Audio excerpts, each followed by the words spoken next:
Hi, I'm Cole. I'm here to talk to you about Diablo, without talking about Diablo. Yes, this episode is all about these sorts of games, but not the famous one that everyone always jumps to. We're talking Diablo-likes. Games to play if you enjoy the whole general vibe and violence of Diablo, but can't be bothered to actually play Diablo, or just fancy a change. We'll start out by getting as far away from Diablo as we can, with Warhammer 40,000 Inquisitor Martyr. Do you want to mow through hordes of Chaos Spawn in an interplanetary boondoggle in the name of your decaying God Emperor? Do ya? Do ya? If your answers were yes, yes, and yes, then look no further. Warhammer 40,000 Inquisitor Martyr has all those things. It has all the features you'd expect: character progression, complex skill trees, tons of loot, weapon crafting, exploration, murder, mayhem, but in this one, you can also drive around in a tank. That would have made Diablo more fun. I'm docking some points for its big name though. Far too long. And now for something that was absolutely massive, until it just wasn't. For its first couple of months, Wolcen Lords of Mayhem was quite the hot commodity. Everyone was playing it. It was all over Twitch. But the longer this craze went on, the more people realised that this game is pretty broken. Fast forward a few years, and the game does now work, for the most part. If you're expecting a flawless ride, this ain't it. And its systems aren't quite as deep as they first seem. What it does have going for it though, is the combat feel. It is incredibly satisfying to bury your axe, sword, or whatever have you into your enemies' faces, and then do that again and again, hour after hour. It's kind of on par with Diablo 3 in that regard. But I won't talk about Diablo 3 anymore, because this is a Diablo-free zone, baby! We're gonna go right to the edge of the genre rules now, to talk about something that doesn't have a huge amount in common with the rest of the list: Darksiders Genesis. Yes, there's a lot of killing and destruction and big stompy boss fights, but the plunder is much scarcer, and there are puzzles. Like actual things that need solving. You can't just brute force your way through. That may be a huge turn-off for your bloodlustery, but if a bit of Legend of Zelda peppered into your hacking and slashing sounds good, well, then give Genesis a go. Oh, and you play as a rider of the apocalypse, which is obviously very cool. And you have a gun! No, 2 guns! Even better! Victor Vran is a game that proves that you don't need a million billion different complex and convoluted systems to stand out in this genre. Just do the simple things well, make it fun, and bring a touch of personality, and you've got yourself a winner. There's plenty to mess around with in terms of character builds and weapons of choice, and it doesn't have sprawling, confusing skill trees, so it's an open door for beginners to the space. Victor Vran says, come on in, all are welcome, let's have an adventure. Plus, the main character is voiced by Doug Cockle, the same fella that does Geralt in The Witcher, and they sound the same.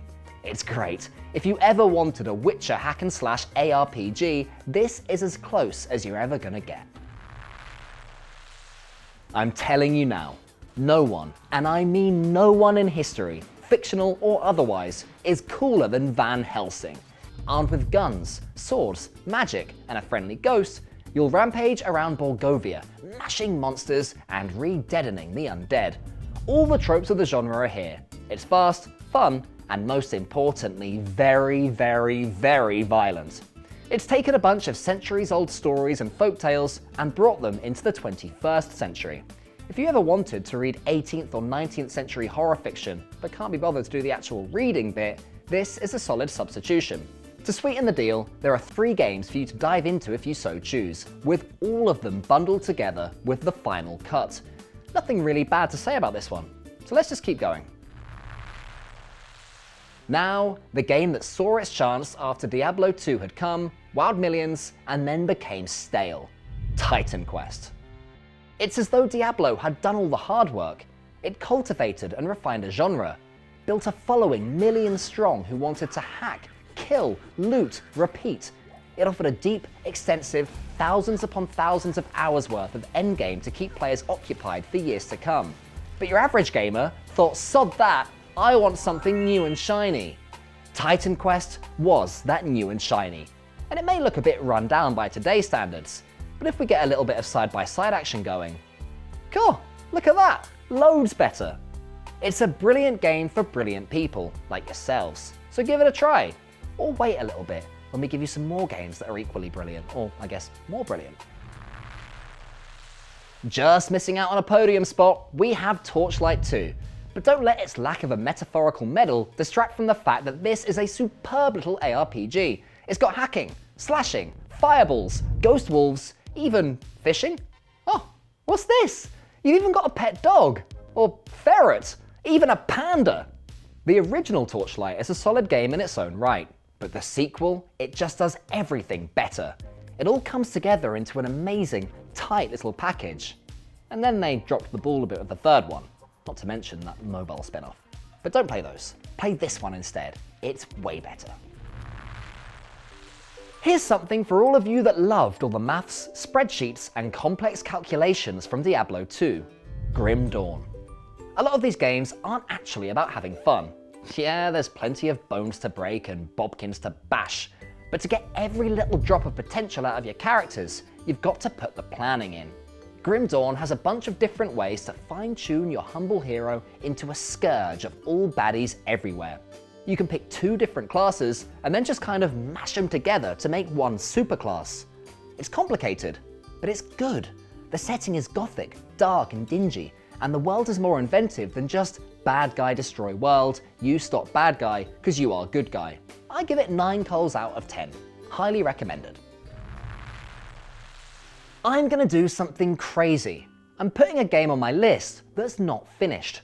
And at number 2 no less. It's bold, it's reckless, but I truly believe that Last Epoch has the potential to be one of the best games in the genre. Okay, yes, maybe when it's finished. I hear you. Let me just take it away and put something else here and say, oh no wait, I'm not gonna do that because this is my list, so off. History favors the brave, and me and this game will appear in its books one day. Well, gaming history books. The ones that specialize in action RPGs in the 2020s. Over the course of its early access development, the game has grown into a robust title. Classes feel diverse and unique, skills are impactful and dramatic, the world and settings are interesting and downright weird at times. And there's time travel. I love time travel. Yes, the game took a long time to add multiplayer, and its development cycle has been slow, but it will all be worth it. Cool promises. And once it hits that 1.0 status, I'm gonna give it a great big coal seal of approval. Unless that never happens and I look like an absolute idiot, and I'll offer all of you a great big coal apology, and that's a rare treat. I never apologize, sorry. Our number 1 is, of course, the absolutely massive, headache-causing, seizure-inducing, glorious mess that is Path of Exile. If you want a game to get your teeth into, and I mean really gnaw at and chomp on the bones and render that fat, this is the pick. It's honestly ludicrous, the amount of possibility you have, and there's a reason it's been the top dog for so many years. Yes, the quality of the game has ebbed and flowed with passing seasons. Even at its worst, other games can barely reach up and stroke its coattails. But at its best, it's in another stratosphere. If the idea of deleting whole hordes of ne'er-do-wells and obliterating entire screens worth of enemies with just a few clicks of your mouse appeals to you, then look no further. There is a lot of homework involved. I mean it, a lot. Be prepared to have a few spreadsheets running, a build planner or 2, and a private secretary wouldn't hurt as well. But if you have the patience, commitment, and the massive swelling brain required to take on this ordeal, it's an investment that can return thousands of hours to your adventures. If you don't have any of those things though, don't worry, just play one of the other ones. They're all good. I'm not here to ARPG shame anyone. And if none of those float your boat and you still want to play Diablo, hey, no one's stopping you. Go kill some demons, brutalize some hellspawn. I'm on your side. I just crave violence, whatever form it takes. That's all for today, folks. I'll see you next time.